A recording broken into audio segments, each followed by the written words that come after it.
যদি হতে চাও না রে জান্নাতি জান্নাতে আম্মা ফাতেমার মতো হও গো নিজে তৈয়া রে যদি হতে চাও না রে জান্নাতি জান্নাতে আম্মা ফাতেমার মতো হও গো নিজে তৈয়া রে কেমন নারী তিনি কেমন নারী তিনি ছিলেন কেমন সংসারে যদি হতে চাও না রে জান্নাতি জান্নাতে আম্মা ফাতেমার মতো হও গো নিজে তৈয়া রে যদি হতে চাও না রে জান্নাতি জান্নাতে আম্মা ফাতেমার মতো হও গো নিজে তৈয়া রে কেমন নারী তিনি কেমন নারী তিনি ছিলেন কেমন সংসারে যদি হতে চাও না রে জান্নাতি জান্নাতে আম্মা ফাতেমার মতো হও গো নিজে তৈয়া রে।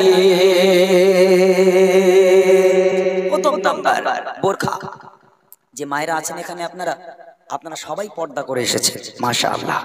এখন আপনাদের এই পর্দা আর ফাতেমার পর্দা এই দুটো এক করলেন আপনারা। ফাতেমা কেমন পর্দা করে আর আমার মায়েরা কেমন পর্দা করে ভালো করে শুনে নেবেন গজলটা, তাহলে আমার গজলটা পরিপূর্ণ হবে।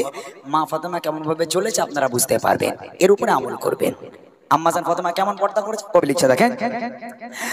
নবীর পেটে বলতেন জান্নাতের গান নয়, নবীর পেটে বলতেন জান্নাতের গান নয়, এই মর্তবা পেল ঈমান, এই মর্তবা পেল ঈমান আমলেরই দ্বারা। দেখতে কেমন ফাতেমা ছিল কেউ তো জানে না, দেখতে কেমন ফাতেমা ছিল কেউ তো জানে না। জীবন কাটে তাবলি দেবা, জীবন কাটে তাবলি দেবা, তাহার এক পোশাক পরে যদি হতে চাও না রে জান্নাতি জান্নাতে আম্মা ফাতেমার মতো হও গো নিজে তৈয়া রে যদি হতে চাও না রে জান্নাতি জান্নাতে আম্মা ফাতেমার মতো হও গো নিজে তৈয়া রে।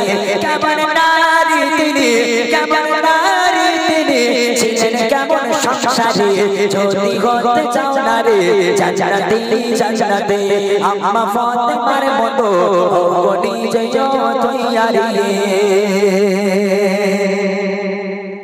একটা মাত্র বোরকা ছিল ফাতেমার, একটা বোরখা। এই একটা বোরকা তাও ফ্রেশ বোরখা নয়, চতুর্দিকে তাবলি মারা বোরকা ছিল। এই ছেঁড়া ফাটা তাবলি মারা বোরখা, একটা বোরখা পরে মা ফাতেমা সারা জীবন কাটিয়েছে। তথাপিও আম্মাজান ফাতেমা কেমন দেখতে ছিল, লম্বা নাকি বেটে, ফর্সা নাকি কালো, তানার স্বামী আর সন্তান এই দুই পুরুষ ছাড়া পৃথিবীর আর কোনো পরপুরুষ আম্মাজান ফাতেমাকে চোখে দেখেনি। আর মা ফাতেমার পর্দা আর আঙ্গা ঘরের ফাতেমার পর্দা এক করলে হবে? হ্যাঁ, আমার ঘরের এক একটা মেয়েদের মনে হয় 4টে 5টা করে বোরখা আছে। পর্দা করে অবশ্যই পর্দা করে, এক একজনের 10টা 20টা করে কাপড় চোপড় আছে। মা ফাতেমা একটার বেশি কাপড় তিনি পরতেন না, তানার অত ক্ষমতা ছিল না, তানার স্বামীর কাজবাজ হতো না, তানাদের খাওয়া হতো না যে একটা জায়গায় 2টো পোশাক কিনে আনবে, এতটা ক্ষমতা ছিল না। তাই একটা বোরখা পরে ফাতেমা সারা জীবন কাটিয়ে দিল। তারপরও কেউ ফাতেমাকে দেখতে পায়নি। আর আমার ঘরের মেয়েদেরকে বাপ মা যদি বলে যে তুমি কলেজে যাচ্ছে যাও, স্কুলে যাচ্ছে যাও, একটু বোরকাটা পরে যাও মা, তখন মেয়ে বলে ও বুড়ো লোক কিছু জানে, তোমার স্বামীর একটু বোঝাতে পারো না। মারে বলে তোমার স্বামী একটু বোঝাতে পারো না, ও বুড়ো জানে কলেজে কি পড়ে যেতে হয় না হয়। আহা, রাগ করবেন না। আম্মাজান ফাতেমাকে অনুসরণ করে যদি আপনি চলতে পারেন, দুনিয়া এবং আখেরাত আপনার ভালাই হবে, কখনো আপনার ক্ষতি হবে না। টিভি টেলিভিশনের নায়িকাদেরকে মডেল বানিও না, আম্মাজান ফাতেমাকে মডেল তৈরি করো, তাই তো তিনি জান্নাতের রানী। তাই কবি বলছেন, নবীর পেটে বলতেন জান্নাতের রানী নয়, নবীর পেটে বলতেন জান্নাতের রানী নয়, এই মর্তবা পেল ঈমান, এই মর্তবা পেল ঈমান আমলেরই দ্বারা। দেখতে কেমন ফাতেমা ছিল কেউ তো জানে না, দেখতে কেমন ফাতেমা ছিল কেউ তো জানে না। জীবন কাটে তাবলি দেবা, জীবন কাটে তাবলি দেবা, তাহার এক পোশাক পরে যদি হতে চাও না রে জান্নাতি জান্নাতে আম্মা ফাতেমার মতো হও গো নিজে তৈয়া রে যদি হতে চাও না রে জান্নাতি জান্নাতে আম্মা ফাতেমার মতো হও গো নিজে তৈয়া রে। কেমন নারী তিনি কেমন নারী তিনি ছিলেন কেমন সংসারে যদি হতে চাও না রে জান্নাতে জান্নাতে আম্মা ফাতেমার মতো হও নিজে তৈয়ারি। এইবার মূল কথা হচ্ছে মেয়েরা জাহান্নামে বেশি যাবে কিসের জন্য জানেন? স্বামীর সঙ্গে নাফরমানি করার জন্য। এই মেয়েরা স্বামী জিনিসটাকে কিভাবে আমি জানি না। মা ফাতেমা স্বামী কেমন খিদমত করতো, আমার নবী পাক স্বামীকে কেমন খিদমত করতে বলেছে, মা ফাতেমাকে দেখে তো শিখতে হবে। তবে মা ফাতেমা স্বামীর খিদমত আর আমাদের বোরামারির মায়েদের স্বামীর খিদমত, আহা হা কি ভালোটাই না বাসে। তা দেখি ফাতেমা কেমন ভালোবাসে আর আমাদের ফাতেমারা কেমন ভালোবাসে। শোনে কেমন সেবা করতো মা ফাতেমা। পিতার কথায় স্বামীর সেবা করতো তিনি অবিরাম, পিতার কথায় স্বামীর সেবা করতো তিনি অবিরাম। কখনো করেন কিছু কখনো করেন কিছু তার স্বামীর অপমান, গরিব ছিল তার স্বামী তবু তার কাছে দামি, গরিব ছিল তার স্বামী তবু তার কাছে দামি। না খেয়ে দিন রাত কেটে যায়, না খেয়ে দিন রাত কেটে যায়, স্বামীর সেবা করে যদি হতে চাও না রে জান্নাতি জান্নাতে আম্মা ফাতেমার মতো হও নিজে তৈয়ারি। যদি হতে চাও না রে জান্নাতি জান্নাতে আম্মা ফাতেমার মতো হও নিজে তৈয়ারি। কেমন নারী তিনি, কেমন নারী তিনি ছিলেন কেমন সংসারে যদি হতে চাও না রে জান্নাতি জান্নাতে আম্মা ফাতেমার মতো হও নিজে তৈয়ারি। হযরত আলিয়া তো গরিব মানুষ, কাজবাজ হয় না, কাজবাজ হয় না। এখনকার এই জামানায় এমন কোনো লোক নেই যে তার কাজবাজ হয় না, সে খুব গরিব, দুদিন খাওয়া হয় না, এরম লোক আর পাওয়া যায় না। কিন্তু হযরত আলীর কাজবাজ নেই। হযরত আলীর পেটে পাথর বাঁধা, ফাতেমার পেটে পাথর বাঁধা, এমনকি মাসুম বাচ্চা হাসান আর হুসাইন দুজনের পেটে পাথর বাঁধা, খাওয়া হয় না। কিন্তু মা ফাতেমা কোনো দিনের জন্য স্বামীর কাছে গিয়ে চোখে চোখ রেখে বলেননি যে আপনি আমার স্বামী হবার যোগ্য না। কেন না? আপনি জান্নাতের রানী ফাতেমাকে বিয়ে করেছেন, নবীর মেয়ে ফাতেমাকে বিয়ে করেছেন, একটা কাপড় দিতে পারেন না, একবেলা খাবার দিতে পারেন না, কেমন স্বামী, কিসের স্বামী আপনি? মা ফাতেমা কোনোদিন এই কথা বলেনি। পেটে ভাত নেই, পরনে কাপড় নেই, তারপরও স্বামীর কাছে গিয়ে মাথা হ্যাট করে স্বামীর শুকরিয়া আদায় করেছে। আমার স্বামী আমাকে যেভাবে রেখেছে আমি ফাতেমা খুশি। আহা। আর আমার ঘরের মায়েরা যদি ভাই রাজমিস্ত্রির কাজ করে বা একটা রঙের কাজ করে, কত টাকা ইনকাম করে একদিনে? খুব বেশি হলে 500 কি 700। সে যদি তার স্ত্রীর জন্য একটা শাড়ি কিংবা চুড়িদার আনে, বউর মুখ মানে আর তাকানো যায় না। কেন না? অমুক পাড়ার অমুকের বউ দামি দামি শাড়ি পরে, আমার স্বামী 700 টাকা শাড়ি দেবে কেন? আমার অমুকের বউ দামি দামি সব চুড়িদার পরে, সব কি সব প্যালাজো ফেলাজো কলেজের মাথা কি সব পরে, তা আমার স্বামী কেন 200 টাকার মাল দেবে? ইলে এখন ঝামেলা। স্বামী বোঝাচ্ছে দেখ আমার কাজবাজের অবস্থা খুব খারাপ, ওরম করিস নি, তা লেছো কেন? আমার বাপের বাড়ি দিয়ে এসো, লেছো না, রাগ করবেন না।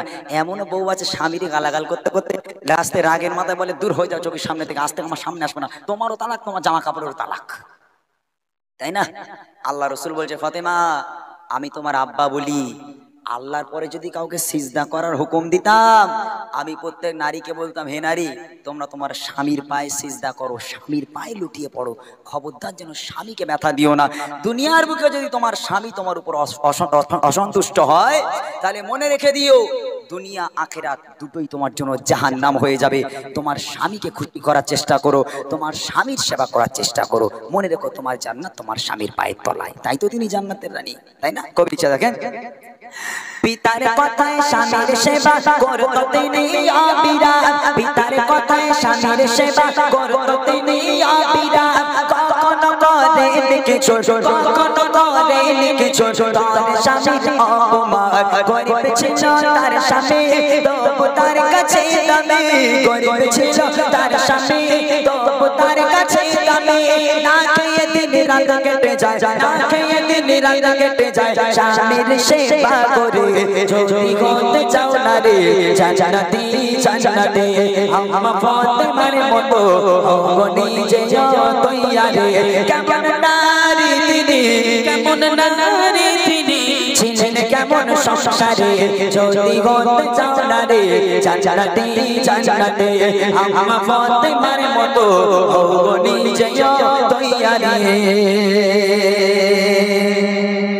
একবেলা যদি খাওয়া না হয় আপনার বাচ্চাদের আপনি থাকতে পারবেন?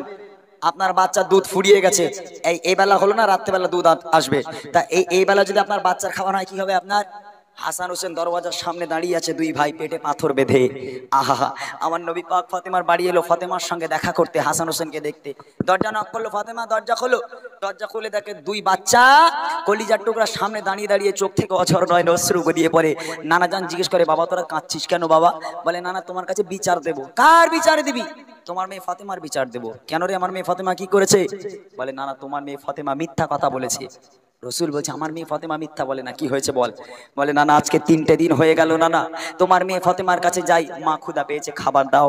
তোমার মেয়ে ফাতেমা চুলো জ্বালিয়ে তাতে হাঁড়ি বসায়, হাঁড়ি বসায় পানি গরম করে, পাথর দিয়ে পাথর গরম করে, আর আমাদের দেখা, এই দেখ বাবা রান্না হচ্ছে, তোরা গিয়ে ঘুমা, রান্না হলে ডেকে খাওয়াবো। নানা পাথর গরম করে করে পানি গরম করে করে 3 দিন কাটিয়ে দিল, আজও পর্যন্ত একটা দানা আমাদের দিল না। আজ যদি তোমার হাসান হোসেনকে খাওয়া না দাও না, তোমার হাসান হোসেনের মরা মুখ তোমাকে দেখতে হবে। এই কথা শুনে আমার আপনার নবী এত কান্না কেঁদেছিলেন, কাঁদতে কাঁদতে কাঁদতে কাঁদতে নিজেকে ধরে রাখতে না পেরে যে পিরান পড়েছিল, এই পিরান মোবারকখানা রসুল আস্তে আস্তে তুলছে, আস্তে আস্তে তুলে যখন পেট পর্যন্ত এনেছে, বলছে, এই হাসান হোসাইন তোরা কি দেখতে পাচ্ছিস বাবা? বলে, নানা তোমার পেটে তো পাথর দেখতে পাচ্ছি। তখন নবী পাক কাঁদতে কাঁদতে বলেছিল, হাসান ও হোসাইন তোরা তো 3টে দিন খাসনি বাবা, আমি তোর নানা আজকের 5টা দিন হয়ে গেল, পানি ছাড়া আমার পেটে আর কিচ্ছু পড়িনি বাবা।